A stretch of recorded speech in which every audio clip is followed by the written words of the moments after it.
Il ne s'agit pas que de ta vie, mon frère et ma soeur. Les souffrances que tu endures. Il ne s'agit pas que de toi. Tu dois briser les limitations. Tu dois briser les malédictions. Tu dois briser la maladie. Tu dois passer au-delà des limites. Parce que lorsque tu auras franchi la porte, beaucoup viendront franchir la porte derrière toi.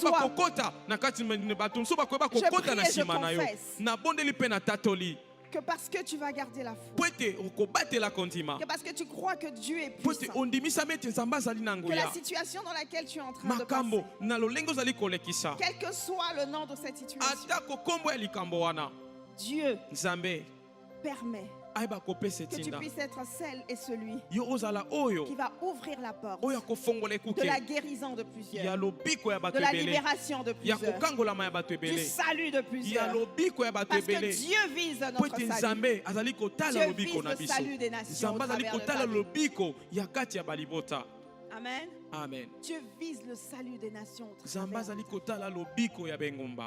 Dieu vise le salut des nations au travers de ta vie.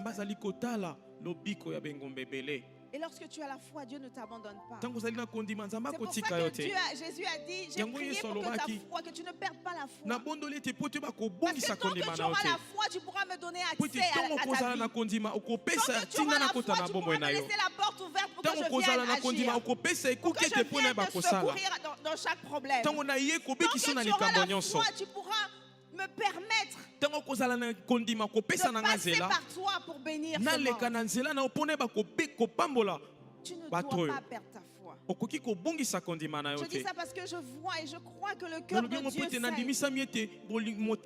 Lorsqu'il y a des chrétiens qui arrêtent de croire en Dieu parce qu'ils ont été déçus par un homme, parce qu'ils ont été déçus par un pasteur, parce qu'ils ont été déçus par un frère, par une sœur. Mais quel rapport entre Dieu et le pasteur et l'homme? Ta relation avec Dieu va être attaquée. Et le diable va passer par qui il veut. Ne permets pas au diable de passer par un homme pour te séparer de Dieu. Amen. Amen. Les hommes sont faillibles. Ton père est faillible. Ta mère est faillible. Tes frères et sœurs sont faillibles. Nous venons de voir les frères de Joseph l'ont vendu, l'ont trahi. Alors si ça t'arrive, ce n'est pas une raison pour que tu sois séparé de Dieu. Parce que c'est vrai, autant Dieu vise que tu puisses avoir une intimité avec lui, que tu puisses faire ta volonté, que tu puisses le manifester. Autant le diable aussi a une volonté. Et lui aussi il vise quelque chose. Il vise de te séparer avec Dieu. Or Jésus a payé à la croix pour que tu ne sois plus jamais séparé de Dieu. Jésus a payé à la croix pour que tu ne sois plus jamais éloigné de Dieu. Ne laisse pas le sang de Jésus couler en vain. Ne donne pas raison au diable. Ne donne pas raison à Satan. Alors, je ne sais pas, tu es peut-être là ce matin, un homme t'a peut-être déçu, une femme t'a déçu. Mais sache que tous les hommes sont faillibles. Quelle que soit la position et la place que tu avais donnée à cette personne, tous les hommes sont faillibles. On chantait souvent une chanson qui disait ton père, ta mère te décevra, mais Jésus ne te décevra jamais. Le seul qui est capable de ne jamais te décevoir, c'est Jésus. N'abandonne pas Jésus pour ne lâche pas la main de Jésus à cause d'une situation ou d'un problème. Au contraire, il est la solution au problème. Amen. Il est la solution au problème. La foi te fait réaliser que Jésus est la solution. Lorsque tu as la foi, tu réalises, tu as la conscience. Éveillé que Jésus est la solution. Jésus est la solution. Alors il y a peut-être un vent qui souffle dans ton mariage. Il y a peut-être un vent qui souffle ta santé est dérangée. Il y a peut-être un vent qui souffle tes enfants. Rencontre des soucis. Dans ta famille, dans la nation, rien ne va autour de toi. Et Jésus est notre havre de paix. Yesu azali Il est de notre bisika refuge. azali bisika esengeli tokimela. N'abandonne donc pas Jésus, mais refuge-toi auprès de lui. Tika Yesu te kasi kima nde epa na ye. Amen. Amen. Paul disait Pour lobi dans 2 Timothée 4, verset 7, j'ai combattu le bon combat. J'ai achevé la course. J'ai gardé la foi. Que ce soit notre partage. Que sur notre parcours, nous puissions combattre le bon combat. Et qu'à la fin du parcours, nous puissions garder la foi. Amen. Amen. Nous puissions garder la foi. Ta foi est précieuse. Ta foi est une clé. Ta foi est importante. Et tu ne peux pas laisser que ta foi reste faible. Amen. Amen. Et Jésus avait dit que si ta foi est aussi petite qu'un grain de sénévé, tu seras capable de dire à cette montagne, ôte-toi, elle saute. Est-ce que notre foi est déjà même au niveau du grain de sénévé? Comment je fais pour que ma foi augmente? La foi vient de ce qu'on entend. Ce qu'on entend, la parole de Dieu. La parole de Dieu. Il n'y a pas de magie. Il n'y a pas de formule compliquée. Qu'on ne te dise pas de faire des mélanges mystiques, d'invoquer des anges ou quoi que ce soit. C'est la parole de Dieu. Amen. Amen. Je n'ai rien contre les anges. J'ai déjà vu la visitation des anges. J'ai déjà vécu la visitation des anges. Et je sais que Dieu envoie des anges pour nous secourir. Amen. J'ai plusieurs exemples. Je crois que je vous donnerai même un exemple avant de finir. Amen. Amen. Parce que oui, mais tu n'as pas besoin d'invoquer. Toi, tu appelles Dieu. La Bible dit dans Acte 4, il y a sous la terre, sous les cieux, sur la terre, en dessous de la terre, aucun autre nom qui nous a été donné par lequel nous puissions être sauvés. Il n'y a aucun autre nom que tu puisses invoquer. Il n'y a aucune autre entité que tu puisses appeler pour être sauvé, pour être en relation avec Dieu. Si ce n'est le nom de Jésus. Si ce n'est le nom de celui qui est venu, la parole qui s'est faite chair. Celui qui a habité, qui a souffert sur la terre. Qui est allé à la croix, qui l'a porté pour nous. Il est mort, il est ressuscité. Amen. Amen. Il n'y a que lui que nous puissions invoquer. Il est le seul médiateur entre Dieu et les hommes. Il est notre seul médiateur. Amen. Ne laisse aucun homme être ton médiateur entre Dieu. Amen. Amen. Amen. Amen. Et j'aime la foi des hommes de la Bible. On va prendre un passage et nous allons le lire. Il est court. Marc 2, verset 1 à 5. Marc 2, verset 1 à 5, la Bible dit, quelques jours plus tard, Jésus revint à Capernaum. Et l'on a appris qu'il était à la maison. Jésus est rentré à Capernaum, il était à la maison. Une foule de gens s'assembla donc, sont venus donc là où il était. Ils étaient tellement nombreux que la Bible dit qu'il ne restait plus de place. Pas même dehors. Donc la maison était pleine, la cour était pleine. Devant la porte. L'accès même de la porte était bloqué. Tellement la foule était nombreuse. Et Jésus était en train d'enseigner. Verset 3. Quelques hommes arrivèrent, lui emmenèrent un paralysé, porté par 4 d'entre eux. Mais ils ne pouvaient pas le présenter à Jésus à cause de la foule. Donc vous imaginez très bien le tableau. La maison est pleine, il n'y a plus de place à l'intérieur, il n'y a plus de place à l'extérieur. L'accès à l'intérieur, la porte principale est bourrée de monde. Amen. Amen. Ils ouvrirent alors le toit au-dessus de l'endroit où était Jésus. par le trou qu'ils avaient fait. Ils descendirent le paralysé, étendu sur sa natte. Quand Jésus vit la foi de ces hommes, il dit au paralysé, mon fils, tes péchés te sont pardonnés. Parole du Seigneur, nous disons Amen. Amen. Amen. Alors, vous avez vu le tableau, la foule est autour de Jésus parce que Jésus attirait la foule. Il était éloquent, il parlait bien, il était intelligent, il expliquait les vérités bibliques et il faisait du bien aux gens. Il était bienveillant, compatissant. Donc les gens aimaient entendre Jésus. Les gens voulaient s'approcher de Jésus. Mais quelquefois, lorsque tu veux t'approcher de Jésus, tu as l'impression que Jésus est inaccessible. Est-ce que quelqu'un a déjà vécu, a déjà eu l'impression que Dieu était inaccessible? Quelqu'un a déjà vu, a déjà eu l'impression que Dieu était inaccessible. Moi, ça m'est déjà arrivé. Une fois, j'étais étudiante. J'étais en Belgique. Et je suis venue en vacances. Parce qu'il y avait une conférence que l'église organisait. Et cette conférence se tenait ici à Kinshasa. On est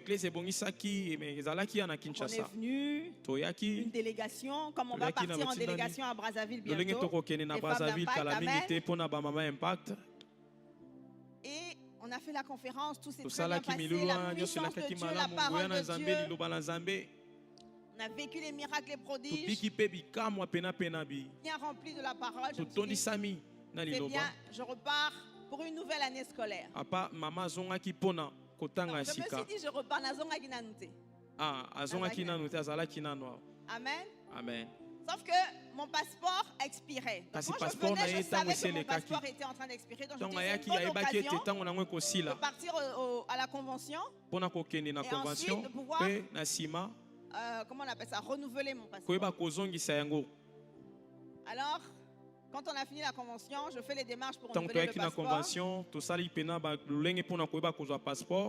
Et on me dit qu'il n'y a pas de carton. On dit tous les consommables sont épuisés, on ne peut pas éditer de nouveaux passeports.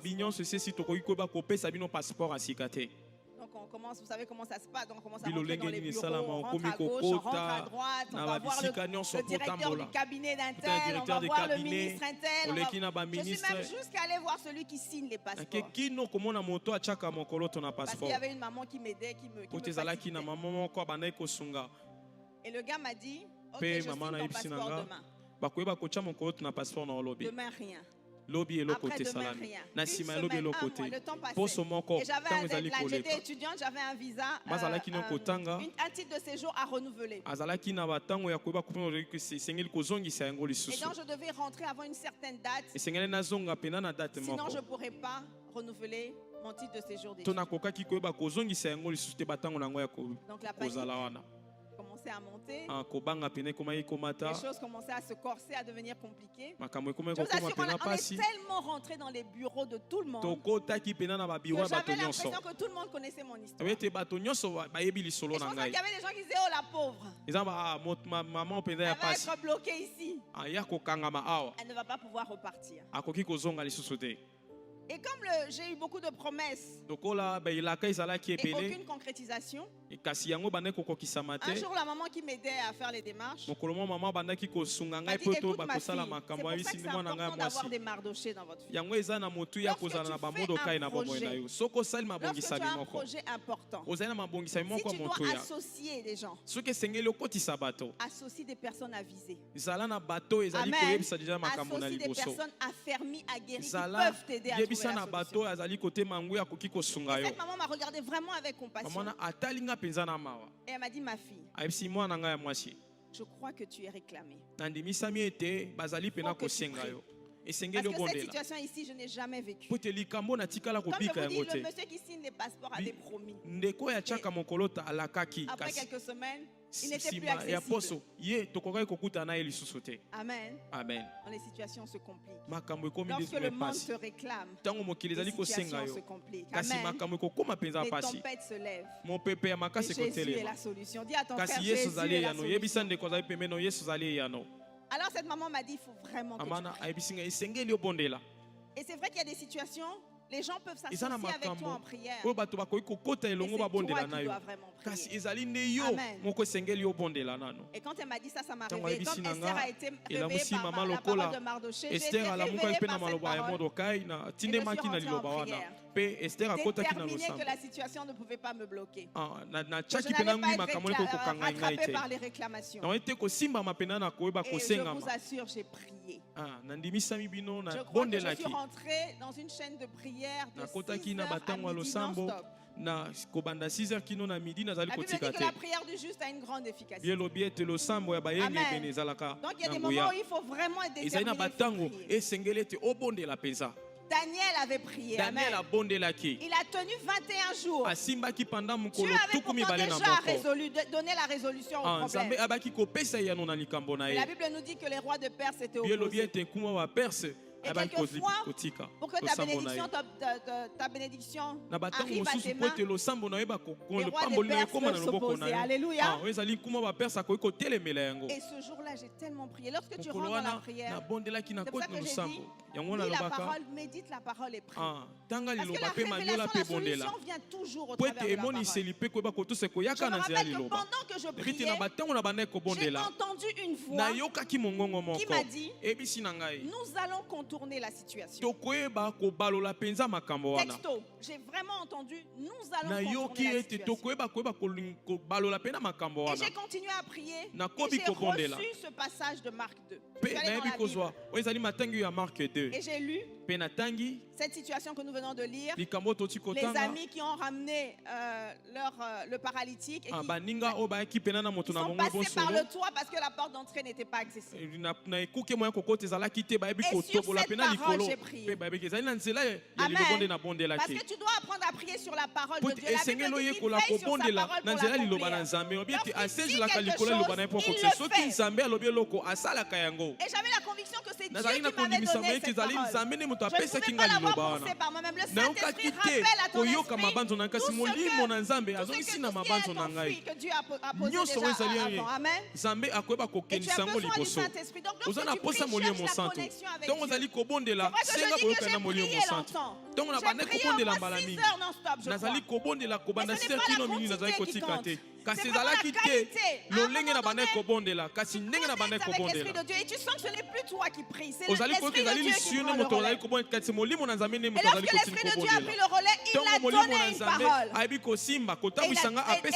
Et la solution était dans cette parole. Et donc j'ai dit au Seigneur, tel que les amis l'ont contourné, nous allons contourner aussi. Et donc, à la fin de la prière, ce n'est pas une fable, c'est mon histoire. Je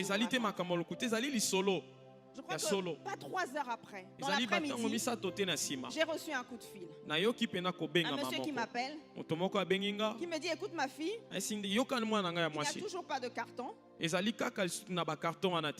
mais tu vas voyager. Prépare-toi, demain tu voyages. Je n'ai pas demandé comment. J'ai préparé mes affaires. Et le lendemain, un homme est venu me chercher. Mais quand je vous dis que Dieu peut t'envoyer un ange, parce que cet homme, aujourd'hui, je ne suis pas capable de vous dire à quoi il ressemble. Nous étions en 1999. Et le monsieur est venu me chercher. Il a dit que c'était une recommandation. Mais je vous assure, je n'étais pas dans une position où je devais savoir qui t'a envoyé. Franchement, ce n'était pas mon problème. Je devais partir.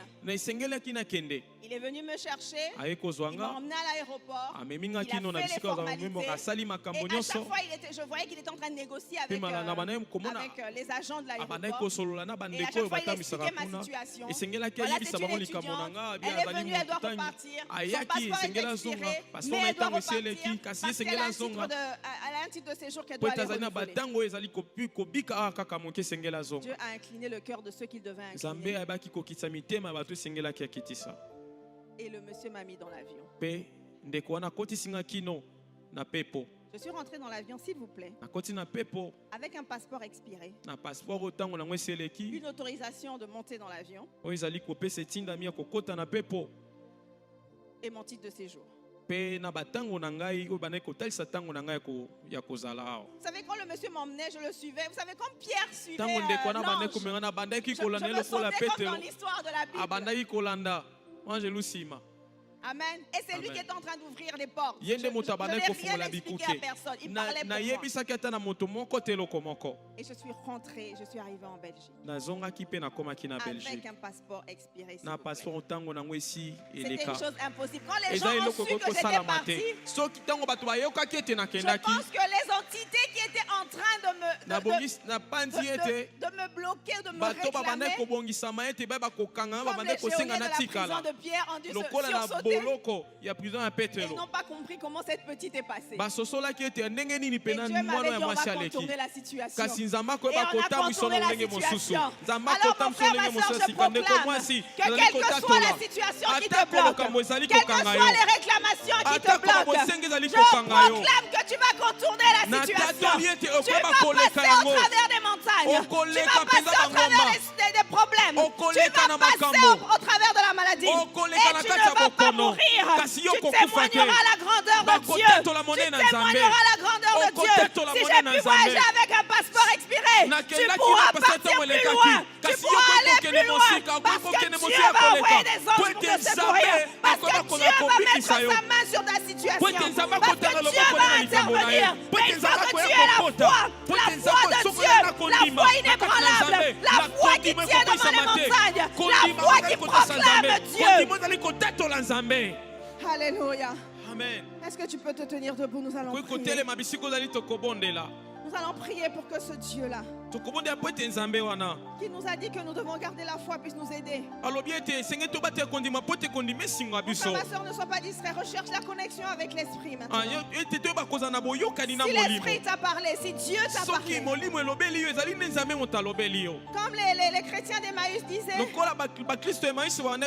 ton cœur bouillonnait au-dedans de toi, lorsque tu entendais ce que Dieu était en train de dire, et si tu fais partie de ceux-là qui veulent augmenter dans l'intimité avec Dieu, si tu fais partie de ceux-là qui veulent augmenter leur foi, qui veulent avoir une foi ferme, inébranlable en Dieu, qui ne veulent pas laisser les situations prendre le dessus, qui ne veulent pas laisser les problèmes les arrêter, si tu fais partie de ce peuple, alors prie, alors dis à Dieu, Seigneur me voici, Seigneur me voici, Seigneur me voici.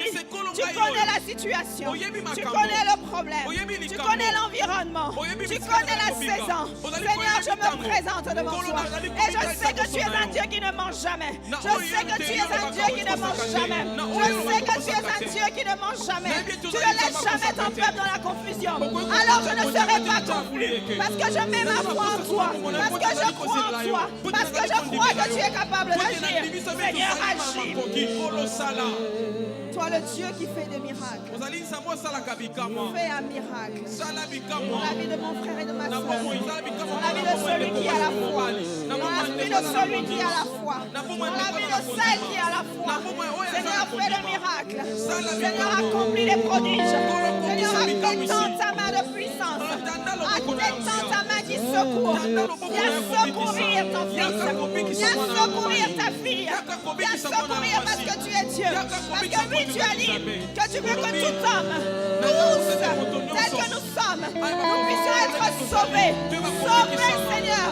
Sauvés de toutes les réclamations. Sauvés de tous les problèmes. Que nous puissions avoir le salut, la vie éternelle. Que nous puissions avoir la vie de Dieu qui nous rapproche de Dieu. Merci, Seigneur Jésus. Parce que c'est ce que tu fais ce matin. Parce que c'est ce que tu fais ce matin. Tu déverses l'onction de miracle. Tu déverses l'onction de puissance. Et celui qui a la foi le saisit. Et celui qui a la foi le saisit. Celui qui a la foi le saisit. Parce que la foi nous fait contourner les montagnes. La foi nous fait passer au-dessus.